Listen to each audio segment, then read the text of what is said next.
दोस्तों, आपके सामने जो यहाँ पे प्रश्न दिख रहा है 4% का 75 का मान कितना होगा। यह दोस्तों बहुत ही कॉम्प्लिकेटेड प्रश्न है। अगर दोस्तों बेसिक अगर आपको परसेंटेज की नॉलेज है तो इसमें दोस्तों आपको कोई प्रॉब्लम नहीं हो सकती। लेकिन अगर आपको बेसिक नॉलेज अगर नहीं है, अगर इतना भी आपको अगर परसेंटेज का नॉलेज नहीं है तो इसमें आप दोस्तों कन्फ्यूज हो सकते हैं। तो इसके लिए दोस्तों हम थोड़ी बेसिक बात करेंगे, क्योंकि इसमें जब भी ऐसे प्रश्न का मान अगर हमें निकालना होगा तो हम यहाँ पे थोड़ी सी तो इसमें कन्फ्यूज हो सकते हैं। लेकिन दोस्तों अगर इसका देखा जाए तो हमारा प्रश्न क्या है, प्रश्न है मेरा 4% ऑफ 75 है। यह दोस्तों मेरा प्रश्न है। अगर दोस्तों यहाँ पे बात करें तो अगर मैं आपसे कहूँ कि x% ऑफ y, अगर मैं आपसे सामने यह एक लिखूँ x% ऑफ y, एंड दोस्तों नेक्स्ट में अगर थोड़ा सा और लिखूँ इसमें, अगर दोस्तों मैं इसको नेक्स्ट स्लाइड पे आपको जैसे एक्सप्लेन करूँ, जैसे मान लीजिए दोस्तों अगर आपको कोई भी यहाँ पे बोल दिया जाए कि x% ऑफ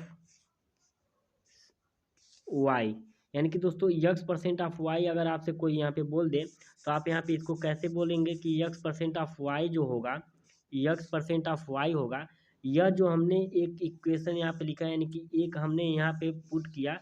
अगर दोस्तों यहीं पे अगर दूसरा कोई पुट करें कि y% ऑफ x, अगर दोस्तों मैं आपसे बोलूं कि इन दोनों में क्या यह दोनों एक दूसरे से इक्वल हैं, तो अगर आप इसको अगर बता सकते हैं कि यह एक दूसरे से इक्वल हैं तो यहाँ पे दोस्तों आपको परसेंटेज की कुछ तो नॉलेज है। लेकिन अगर आपको ये भी नहीं पता कि क्या एक दूसरे से इक्वल हैं तो यहाँ पे दोस्तों आपको प्रॉब्लम होगी। तो यहाँ पे दोस्तों अगर मैं बोलूँ कि यह दोनों आपस में इक्वल हैं तो आप बोलेंगे भाई कैसे इक्वल है, तो कैसे इक्वल है, हमें पहले क्या लिखा था x% ऑफ x% का y।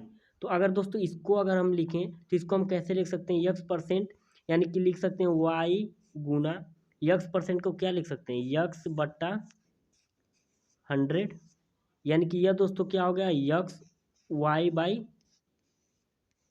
हो गया। अब दोस्तों इतना तो हमने इसको कर दिया। अब दोस्तों यहीं पे अगर हम दूसरा वो वाला फंक्शन जो हमने अभी सेकेंड बार लिखा था कि y% का यक्स कितना होगा, अगर इसको दोस्तों सॉल्व करें तो क्या लिख सकते हैं, इसको लिख सकते हैं यक्स गुना वाई, को हम क्या लिख सकते हैं y/100 लिख सकते हैं। अब दोस्तों इन दोनों का भी गुणा करें तो यक्स y/100 हो गया। अब देख रहे हैं यहाँ पे जब दोनों को हमने सॉल्व किया तो यह दोनों आपस में एक दूसरे के इक्वल आ गए। यहाँ पे एक दूसरे के यह आपस में इक्वल आ गए, तो इस हिसाब से हम इसको कह सकते हैं कि यह दोनों जो होंगे आपस में बराबर होंगे।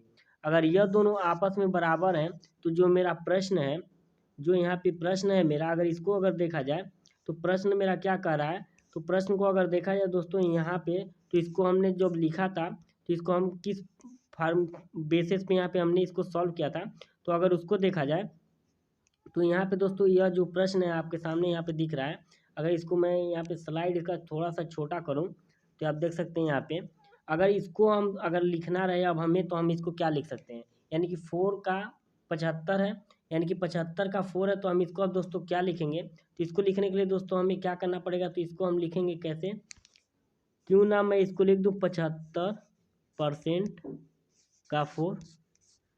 जब दोनों आपस में इक्वल है तो हम इसको इस फॉर्म में भी लिख सकते हैं। अगर इस फॉर्म में लिख रहे हैं तो 4 का 75, यानी कि 75 का मान कितना हो जाता है, यहाँ पे 3/4 हो जाता है। अब 3 से 3 यहाँ पे कैंसिल, 4 से 4 यहाँ पे कैंसिल हो गया, आपका आंसर कितना आ गया, आंसर आपका आ गया यहाँ पे कितना 3। यहाँ पे दोस्तों इसको ईजी बना देता है। लेकिन दोस्तों अगर वैसे जैसे प्रश्न आपके सामने दिया है वैसे आपको यहाँ पे कंफ्यूज हो सकते हैं और इसमें सॉल्व नहीं हो पाएगा। तो आई होप दोस्तों आपको वीडियो पसंद आई होगी। अगर वीडियो पसंद आए तो चैनल को सब्सक्राइब कर लीजिएगा, वीडियो को लाइक कर लीजिएगा, अपने दोस्तों में से शेयर कर लीजिएगा। तो ऐसे मिलते हैं दोस्तों नए वीडियो में नए टॉपिक के साथ।